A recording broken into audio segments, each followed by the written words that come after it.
Halo adik-adik, hari ini kita akan belajar tentang Daud menjadi raja atas bangsa Israel.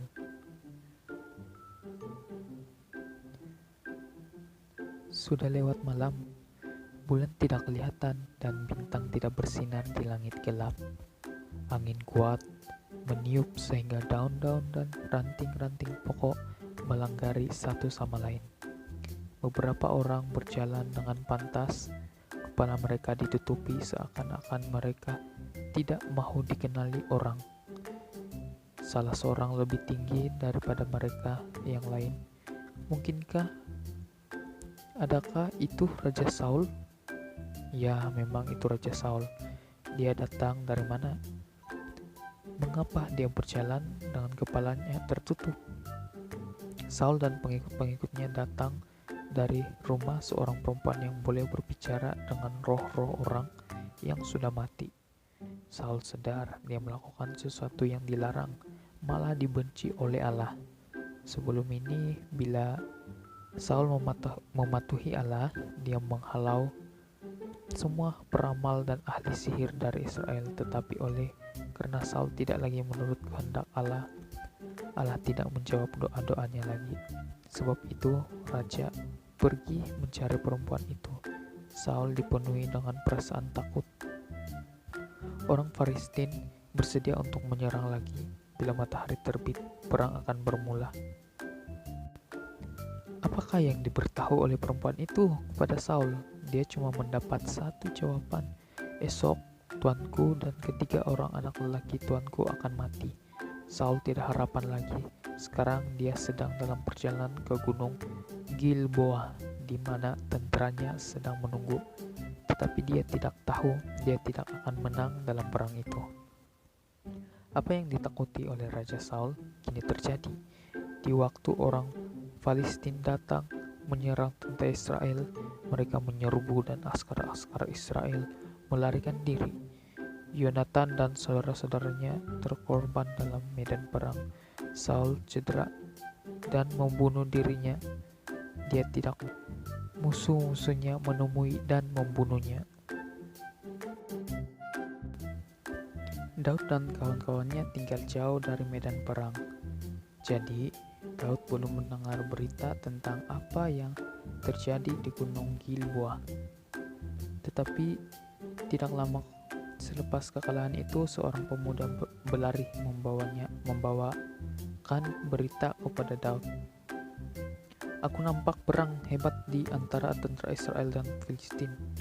Orang Filistin menang dan tentara Israel melarikan diri dalam ketakutan, kata pemuda itu. Jadi bagaimana dengan Raja Saul dan Yonatan? Tanya Daud. Saul dan Yonatan sudah terkorban, kata pemuda itu. Bila Daud mendengar berita buruk itu, dia mengoyakkan pakaiannya sebagai tanda sedih yang teramat sangat. Dia tidak bersukacita karena Saul, musuhnya selama ini, sudah mati. Dia meratapi kematian Saul dan Yonatan, kawan baiknya.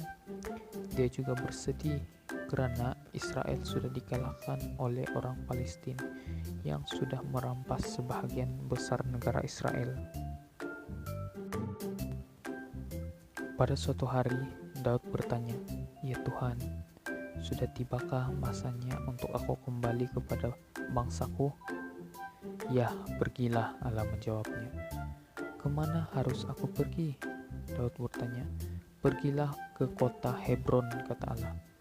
Daud memberitahu semua orangnya yang setia mengakuinya bahwa mereka tidak perlu lagi bersembunyi. Mereka bersama-sama keluarga masing-masing akan berpindah ke kota Hebron. Betapa gembiranya mereka. Mereka boleh kembali ke tanah masing-masing. Allah sudah memberkati ketua mereka, Daud. Keesokan harinya, awal-awal lagi, kedengaran suara bising. Semua orang sudah bersiap mau pergi ke kota Hebron. Daud berjalan di hadapan mereka, mengetuai mereka. Beberapa hari kemudian, mereka sampai di gerbang kota Hebron. Adakah orang kota akan membenarkan mereka masuk?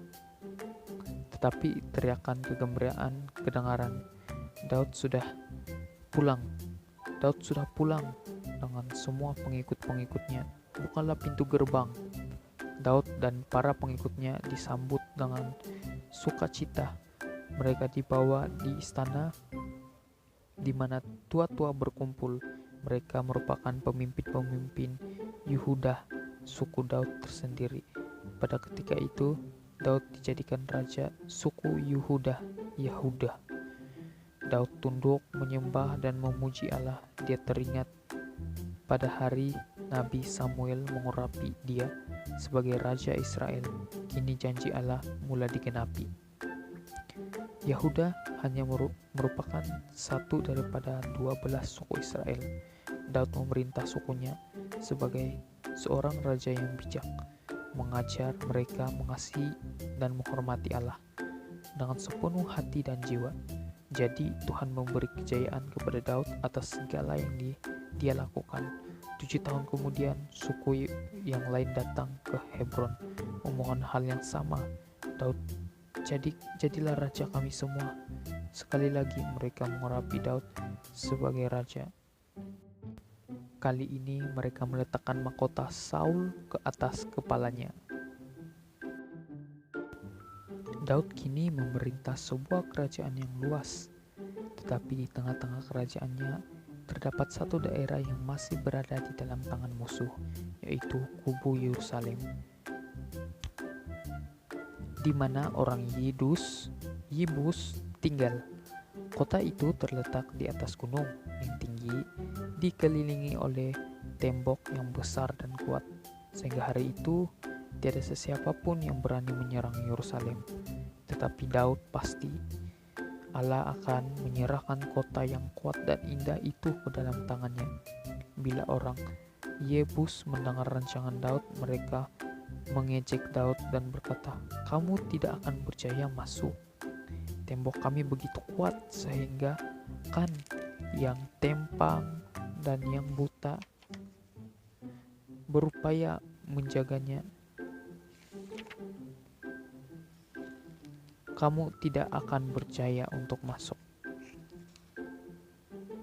Daud naik marah bila mendengar ejekan mereka. Dia mengumumkan, "Aku akan melantik orang pertama yang memimpin askar-askarnya masuk ke kubu itu menjadi ketua panglima angkatan tentara. Mari kita serang. Jangan takut, Allah menyertai kita." Kemudian Daud dan tentaranya menyerang Yerusalem. Yoab merupakan orang pertama masuk ke dalam dan dia menjadi panglima tentara Daud untuk satu jangka masa yang lama. Daud menjadikan Yerusalem ibu negeri kerajaannya.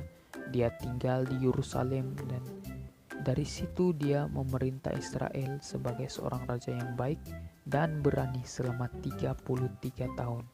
Begitulah Allah memenuhi janjinya kepada Daud bahwa dia akan menjadi raja Israel pada suatu hari nanti. Oke, sampai sini aja cerita kita untuk hari ini. Bye bye.